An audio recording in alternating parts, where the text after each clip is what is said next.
Hello, कैसे हैं आप सब। पिछले लेक्चर में मैंने एग्जाम्पल नंबर 4 तक करा दिया था और 2.2 के क्वेश्चन नंबर फर्स्ट के हमने 4 पार्ट तक कर लिए थे। आज हम उसी के फिफ्थ पार्ट और सिक्स पार्ट की बात करेंगे। जैसा कि हमारा फिफ्थ पार्ट है t² माइनस 15 और ये क्वेश्चन एग्जाम्पल नंबर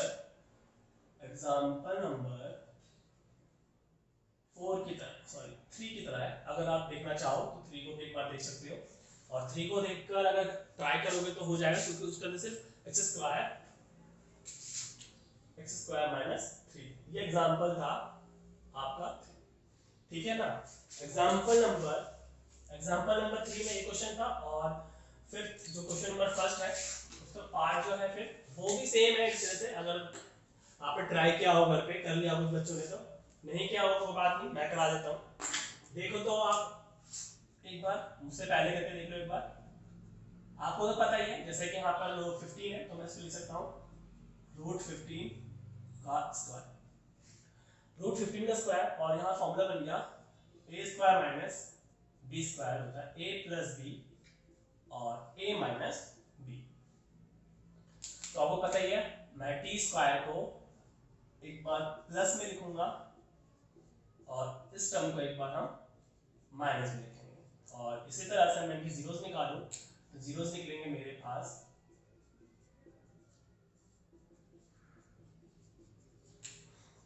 प्लस का √15 इस तरह जाकर जाएगा नेगेटिव और ये जो होगा इस तरफ हो जाएगा पॉजिटिव और इसको हम कहेंगे अल्फा और इसको कहते हैं हम बीटा। क्या कहते हैं? बीटा। तो आपको तो पता ही है, अब करना क्या है, रिलेशंस निकालना। दो रिलेशंस होंगे। अगर मुझसे पहले आप कह रहे हो, बता पा रहे हो, इसका मतलब आपको पिछली क्लास में या पिछला लेक्चर आपको समझ में आ चुका है।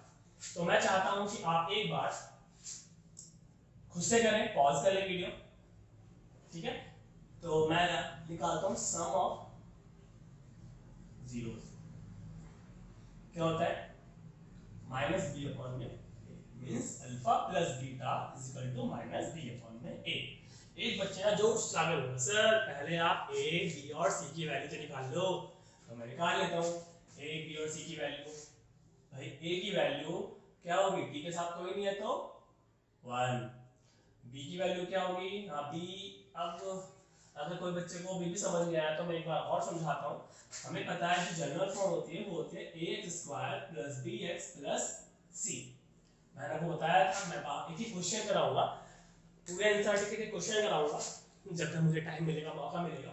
ठीक है, तो यहाँ पर देख रहे होंगे x², यहाँ पे x² है और यहाँ पे t²। इसे सेम टर्म है क्योंकि वेरिएबल डिफरेंट है। इसका आगे जो टर्म होगी उसको a बोलते हैं, इसका आगे जो टर्म है नंबर है उसको हम क्या कहेंगे?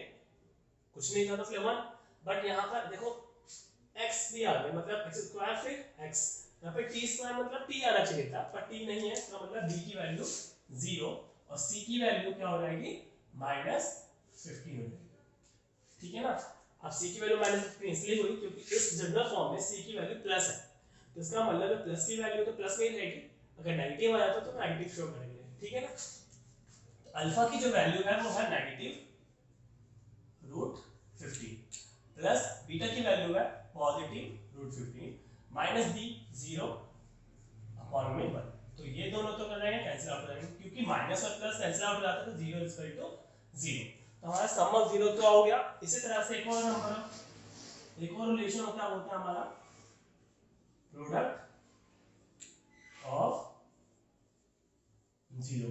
प्रोडक्ट ऑफ 0 होता है c अपॉन में a means alpha into beta c upon में a। अल्फा की वैल्यू होती है -√15 और बीटा की जो वैल्यू है वो है √15 और c की जो वैल्यू है हमारे पास -15 है। ठीक है ना, -15 है।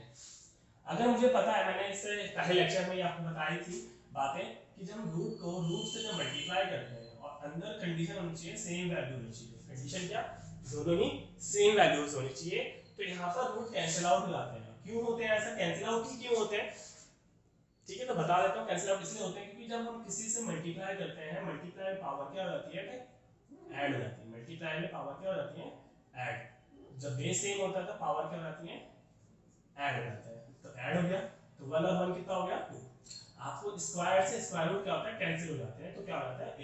इसलिए हम इसे डायरेक्टली कर सकते हैं, डायरेक्टली बताने की जरूरत नहीं है इतना सारा कुछ, सीधा √2 × √2 2, √3 × √3 3, इसी तरह से √15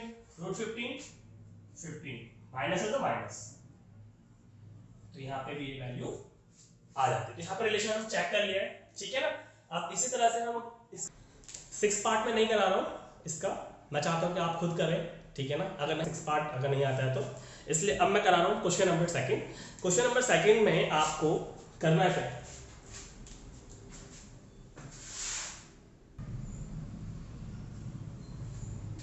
जैसे कि मैंने बोर्ड पे क्वेश्चन लिख दिया है, क्वेश्चन नंबर सेकंड है 2.2 का। 2.2 का फर्स्ट क्वेश्चन के कुछ मैंने पार्ट्स करा दिया था, सिर्फ एक पार्ट छोड़ दिया था ताकि आप कर सकें। ट्राई करना जरूर, नहीं हो तो कमेंट सेक्शन में लिख देना, नहीं हुआ है तो मैं करा दूंगा। और ठीक है, तो इस क्वेश्चन को भी मैंने एग्जाम्पल नंबर 4 में ट्राई किया गया, ठीक है ना। इस क्वेश्चन को एग्जाम्पल नंबर ट्राई किया गया है कुछ एग्जाम्पल नंबर 4 में, तो मैं चाहता हूँ कि आप एक बार उसको देख के ट्राई करें। अगर जब भी नहीं होता है, मैं करा रहा हूँ क्वेश्चन, पॉज करें, मुझसे पहले करने की कोशिश करें, नहीं होता तो ट्राई करें। जैसा कि क्वेश्चन में लिखा है फाइंड अ क्वाड्रेटिक पॉलीनोमियल, हमें क्या फाइंड करना है भाई, फाइंड करना है क्वाड्रेटिक पॉलीनोमियल। जैसा कि मैंने बताया था कि क्वाड्रेटिक पॉलीनोमियल फाइंड करना है, तो मैंने एक फॉर्मूला लिया था। क्या फॉर्मूला भाई, क्या फॉर्मूला, एक बच्चे ने चला के बोला sir x² minus alpha plus beta x, वहां तो दिख नहीं रहा होगा, x² minus alpha plus beta x plus alpha into beta. Sir आपने ये दिया था, जी हाँ, जिनको याद है बहुत अच्छी बात है, जिनको याद नहीं है फिर से लिखता हूँ भाई। मैंने लिखा था कि एक फॉर्मूला होता है क्वाड्रेटिक पॉलीनोमियल फाइंड करने का, x² minus alpha plus beta x plus alpha into beta. इसका मतलब होता है सम ऑफ जीरो, इसका मतलब होता है प्रोडक्ट ऑफ जीरोस। तो मैं चाहता हूं कि आप इसे याद कर लें और समझ जाएं कि जब भी हमें क्वाड्रेटिक पॉलीनोमियल फाइंड करना हो तो हमें ये फॉर्मूला लगाना है। अब और क्या कंडीशन दी गई है, इस कंडीशन बोला गया है each with the given number as the sum and product of its zeros. मतलब आपको दो वैल्यूज दी हैं, दो जीरोस दी हैं, दो जीरोस दिए और दोनों जीरोस क्या है, पहला जो जीरो है वो है सम ऑफ जीरोस, दूसरा है प्रोडक्ट ऑफ जीरोस। क्या है, sum of zeros and product of zeros. इसका मतलब अगर मैं इसका सॉल्यूशन कराऊं, किसका, फर्स्ट पार्ट का अगर मैं सॉल्यूशन कराऊं, मेरे पास है 1/4 एंड -1, तो फर्स्ट है सम ऑफ जीरोस और दूसरा है प्रोडक्ट ऑफ जीरो। ठीक है, समझ चुके होंगे, नहीं समझ में आया तो एक बार और भाई फॉर्मूला क्या होता है, मैंने आपको एक फॉर्मूला दिया था x² minus alpha plus beta x plus alpha into beta. तो यहां पर ये फॉर्मूले के अंदर वैल्यू पुट करेंगे भाई, अल्फा प्लस बीटा की वैल्यू क्या है 1/4x प्लस -1। अब इसको सिंप्लीफाई कर लेते हैं, सिंप्लीफाई करेंगे तो हम देखेंगे माइनस प्लस क्या हो जाता है माइनस, बट नीचे क्या आ गया है डिनोमिनेटर में 4 आ रहा है, तो हम क्या करेंगे इनका एलसीएम कर लेते हैं भाई। डिनोमिनेटर में जिसकी वैल्यू नहीं होती उसके नीचे लगा देते हैं हम 1, इनके एलसीएम करेंगे तो आएगा 4। 1 के टेबल में 4 कितने टाइम्स आएगा भाई, 4 टाइम्स आएगा, तो हो जाएगा 4x²। 4 के टेबल में 4 1 टाइम्स ही आएगा, उस 1 को 1 से मल्टीप्लाई कर देंगे तो क्या आ जाएगा 1x। फिर से भाई 4 के टेबल में 4 1 टाइम्स आएगा और उस 1 को 1 से मल्टीप्लाई कर देंगे। 1 के टेबल में 4 टाइम्स आता है, 4 टाइम्स आता है, उस 4 को 1 से मल्टीप्लाई कर देंगे। ठीक है, अब मैं इसको लिखूंगा कैसे, अब इसको हम लिख सकते हैं इस तरह से 1/4, मैंने इस 1/4 को बाहर ले लिया तो बचा क्या x² माइनस 1x माइनस 4, मतलब जो अपॉन में है उसको मैंने कर दिया बाहर लिख दिया, इस तरह से आ जाएगा। तो यहाँ पे जो क्वाड्रेटिक पॉलीनोमियल बना, जो मेरा क्वाड्रेटिक पॉलीनोमियल आया वो आया 4x² माइनस 1x माइनस 4। एक बार आपसे चेक कर लेता हूँ सही है या गलत, क्योंकि मुझ पर बिलीव मत करो भाई, एक बार आंसर चेक जरूर करें, गलत होगा तो फिर बताऊंगा। तो मैंने आंसर चेक किया, आंसर चेक किया तो एकदम ठीक है आंसर। ठीक है ना। इसी तरह से आप question number second, question number third, fifth, sixth कर सकते हैं, ठीक है ना। तो एक बार ट्राई जरूर करें, ठीक है। ट्राई तो कर लिया होगा सबने, तो एक बार मैं फिर से क्वेश्चन नंबर्स का सेकंड पार्ट कराता हूँ। तो √2 एंड 1/, चलो। एक बच्चा जोर से कहता सर पहली वैल्यू है अल्फा प्लस बीटा √3 मतलब √2, दूसरी जो वैल्यू हुई अल्फा इंटू बीटा। चलो ट्राई करते हैं। फॉर्मूला क्या है, फॉर्मूला लिख रखा है मैंने, सीधा क्वाड्रेटिक पॉलिनोमियल बनाते हैं। तो क्वाड्रेटिक पॉलिनोमियल बनाने के लिए लिखते हैं x² minus alpha plus beta x plus alpha into beta. तो यहाँ वैल्यू पुट कर लेते हैं। अल्फा प्लस बीटा की value √2x, alpha into beta की वैल्यू 1/3। आपको पता है डिनोमिनेटर में वैल्यू आ गई, डिनोमिनेटर वैल्यू आ गई तो क्या लिखते हैं 1 1, एलसीएम करेंगे, सबका एलसीएम कितना आएगा 3। 1 के टेबल में 3 कितने टाइम्स आएगा 3 टाइम्स, और उस 3 को किससे मल्टीप्लाई करेंगे इसके आगे 1 से, तो रहेगा 3x²। 1 के टेबल में 3 टाइम्स, इससे मल्टीप्लाई करूंगा तो, और 3 के टेबल में 3 1 टाइम्स। अब मैं इसको लिख सकता हूँ 1/3 स्क्वायर माइनस 3√2x प्लस। अगर मैं बात करूँ क्वाड्रेटिक पॉलिनोमियल की, क्वाड्रेटिक पॉलिनोमियल की, तो मेरे पास क्वाड्रेटिक पॉलिनोमियल क्या आएगा भाई, आंसर आएगा 3x minus 3x² minus √2x plus 1। ये मेरा है क्वाड्रेटिक पॉलिनोमियल। एक बार फिर से आंसर मैच कर लेते हैं वही आंसर ठीक है या नहीं, क्योंकि गलतियां सबसे होती हैं, मुझसे भी हो सकती हैं, इसलिए आंसर को मैच कर लें। तो मैंने आंसर को मैच करा है तो आंसर ठीक है। तो कुछ बच्चों को मन में एक डाउट आया होगा, सर ये √3 कैसा आया। तो मैं आपको बताता हूँ भाई, हमारे पास अगर एक एप्पल की पेटी है, एप्पल की पेटी में से मैं एप्पल्स को काउंट कर रहा हूँ। पहले एक एप्पल निकाला, दूसरा एप्पल निकाला, तीसरा एप्पल निकाला, चौथा एप्पल निकाला और गलती से निकल गया मैंगो।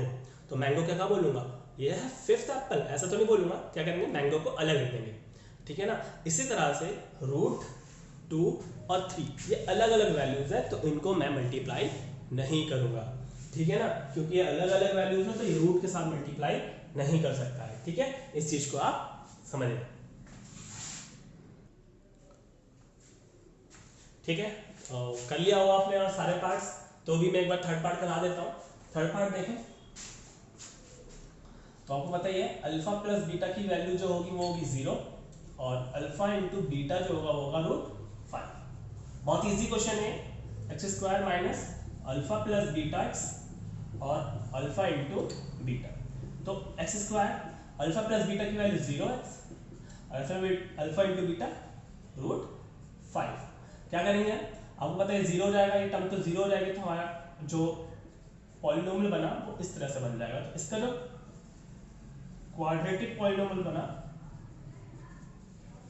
पॉलिनोमियल बना वो है हमारा x² प्लस √5, ठीक है। तो ये हमारा आंसर है।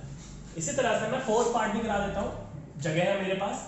तो फोर्थ पार्ट है 1 और 1, मैं चाहता हूँ ये आप खुद करें, होगा क्या आपके लिए, ठीक है ना। मैं फिफ्थ पार्ट कराता हूँ, फिफ्थ पार्ट में 1/4 और 1/4, ठीक है। तो यहाँ पर पहली जो वैल्यू है वो क्या है, अल्फा प्लस बीटा माइनस 1/4, दूसरी वैल्यू है अल्फा इंटू बीटा 1/4। तो फॉर्मूला कैसे यूज कर रहा है, फॉर्मूला लिखा हमने अल्फा प्लस बीटा एक्स और अल्फा इंटू बीटा, ठीक है ना।